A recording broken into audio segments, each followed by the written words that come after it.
What's up NBA fans? Welcome sa Triple Threat PH channel na kung saan papasahan namin kayo ng mga latest NBA news and updates. We'll dribble your way through exciting NBA highlights and shoot across different plays to give insightful breakdowns. Kaya ano pang inaantay nyo? Subscribe now to be updated sa mga latest content. Huwag na natin patagalin pa. Tara na, let's go!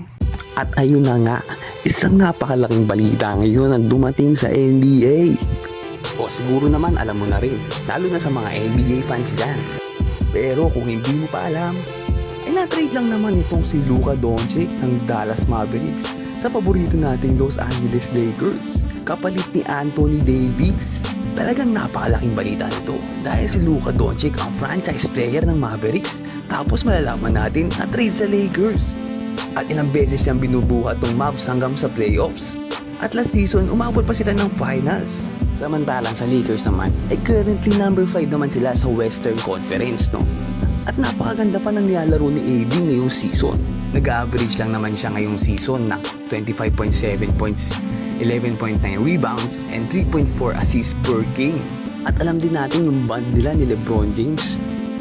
Daig pa nito si Kai Soto, talagang ginulat ang mundo. Ayon nga ito kay Shams Charania ng ESPN. This is maybe the most stunning trade, definitely that I've been a part of in recent NBA history. Ngayong araw nga lang nangyari ang trade na ito. Pero hindi lang mga NBA fans ang nagulat. Maging si LeBron James, ang superstar ng Los Angeles Lakers, ay nagulat sa balitang to. Kasi hindi niya rin alam eh. Ayon sa balita, lumapit daw itong Mavericks Lakers para pag-usapan tong trade.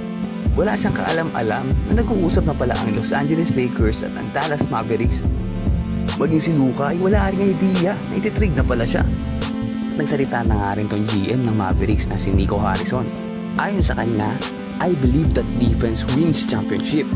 Kilala naman natin si Luka na talagang pamatay sa opensa. Talagang offensive threat yan, 3-level scorer.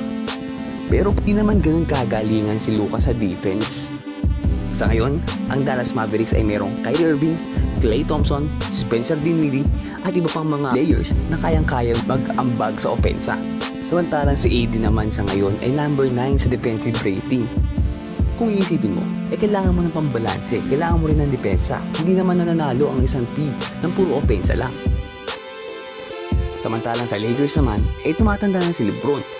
49. Pwede na ang ayain yan sa Fortis na liga dito sa barangay namin. Pero kidding aside, si Luka rin ay isa sa pinakamatulog na all-star, superstar player ngayon ng NBA. Bagay na bagay naman siyang franchise player para sa isang malaking team din, na tulad ng Los Angeles Lakers. Ang problema lang nila ngayon, isan sila kukuha ng sentro?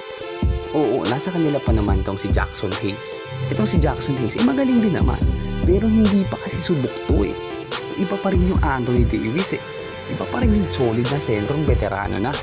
Pero ay naman kay LeBron, matagal naman na niyang gustong makalaro itong si Luka.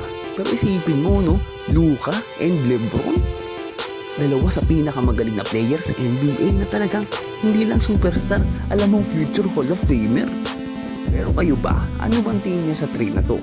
Tingin niyo ba magiging effective para sa Lakers na pagsamahin si Luka and si LeBron? Ito na ba ang sagot para sa championship ng Mavericks na hindi nila nakuha last season? Talagang nakakabaliw ang mga trade na nangyayari sa NBA.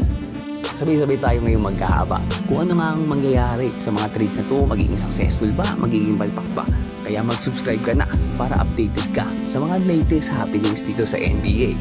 Ayun lang, sana nagulat ka din at sana nag-enjoy ka sa content natin for today. Peace out and God bless.